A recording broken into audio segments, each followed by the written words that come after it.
Coming up on Look Today, well, the Saratoga County Board of Supervisors voted in favor to speak out against early voting and automatic registrations. I've got details.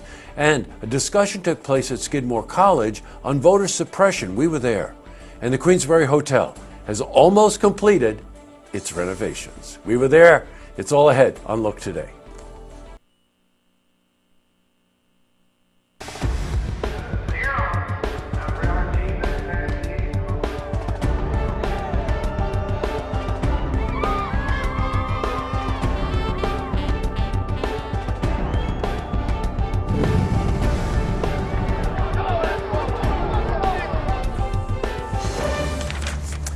Welcome everyone, I'm Jay Hood Jackson, this is Look Today. Well, in tonight's program, I sit down with Izzy Rutke, Joe Vesic, and Joe McDonald. They're students from Ballston Spa High School, and they're here to talk about gun control and an upcoming school walkout demonstration that's happening on March 14. I also sit down with Lauren Cognato and Amanda Troutman. They're from SPAC's Junior Committee. They're here to talk about the SPAC's Winter Ball that's happening this weekend. Plus, we've got your weather for the Tri-North counties, but first, these headline stories. Well, in our lead story, the Saratoga County Board of Supervisors voted in favor to speak out against early voting and automatic registration. The vote was 21-2. The supervisors rejected the state's call for both reform measures coming from the governor's office. Now, Saratoga Springs Supervisor Tara Gaston and Matt Veach cast the only dissenting votes. Well, we were there, and we spoke to Tara Gaston.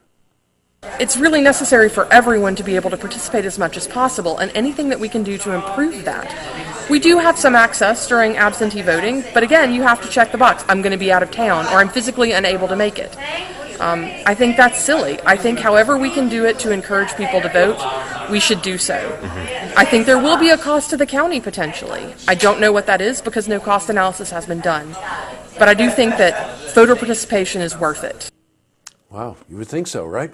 All right, now the vote coincided, by the way, with the Saratoga County League of Women Voters event that was held at Skidmore College. Chris DeLuzio, counsel with the Brennan Center for Justice, Democracy, that's a program at NYU, spoke on voter suppression in America. Now, according to him, allowing automatic registration does in fact increase voter turnout, which is what I think we would all like. Well, we were at that event and we spoke to him about this. The most common measure we see for folks trying to suppress the vote is proposals to implement strict voter identification requirements. Unfortunately, it's all too common, and we try to resist that. We also try to make affirmative proposals for things like automatic voter registration, which would work to increase access to the registration lists, get folks on the rolls and able to vote. Now, we're very interested in this topic, and we're going to be following it to try to get both sides of this argument. All right, in other news, the controversial plan to stop meal program for senior citizens at the Cedars Senior Living Community has been put on hold.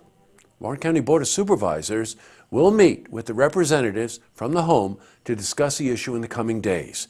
Now, we'll continue our ongoing coverage of this when we receive more details. Switching from news to weather. After a burst of spring-like weather, guess what? Snow. Maybe Friday. Let's see how the week is shaping up. For a more detailed look at our weather, let's head to the Glens Falls Weather Center for a look at your first forecast.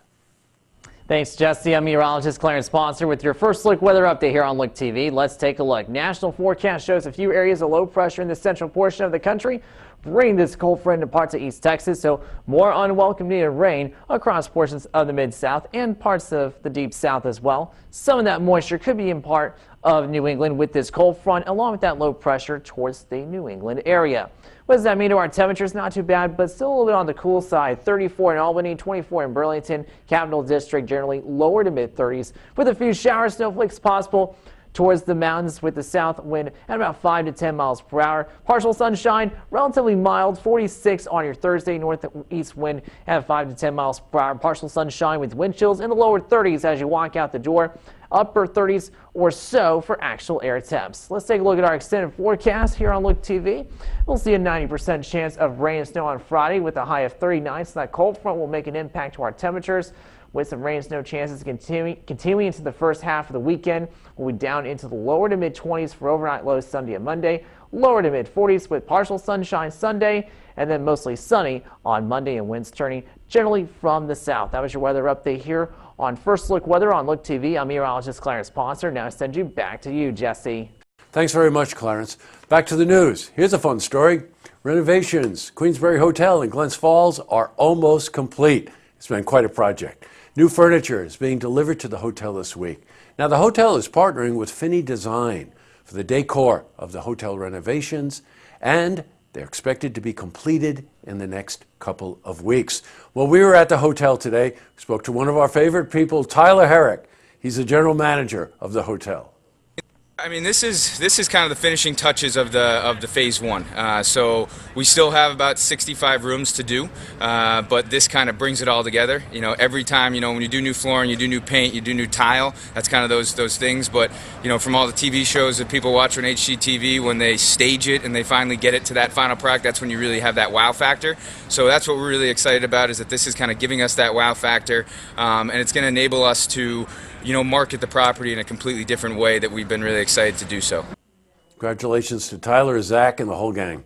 Up next, I sit down with Izzy Rutke, Joe Vesic, and Joe McDonald. Now, they're students from Ballston Spa High School, and they're here to talk about gun control and an upcoming school walkout demonstration that's happening on March 14.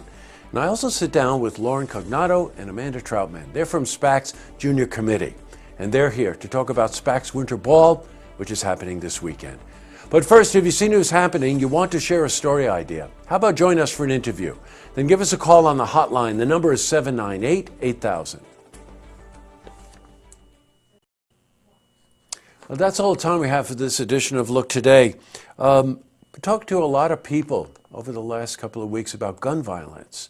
I get a lot of calls from viewers. They're giving me their opinions, and I get some emails.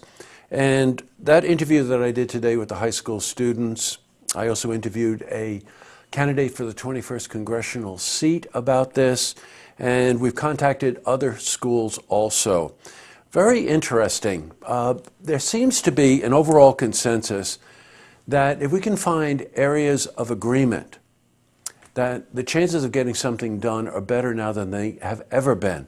You know, this is opposed to highlighting where we differ, so that there's an automatic barrier to getting something done because nobody really wants to compromise. I'm a product of the 60s. You know, we affected a lot of change in the 60s. It's absolutely amazing for people of my generation especially to see young people so engaged, so articulate, so energized, and so organized. It's wonderful to see, because I have a feeling they're not going to stop. So maybe we should all just take a look at the areas of agreement we have with regard to regulating certain kinds of guns, for background checks, for any of the things that we probably do agree on and would like to get something done. And I'm really looking to these students. Please watch that interview again online, and watch us, because we're going to be covering this topic in a lot of detail from a lot of different perspectives. Okay, tonight on Look TV, Saratoga City Council meeting, and don't forget, tune in tomorrow night for the stories that matter to you. Good night, everyone.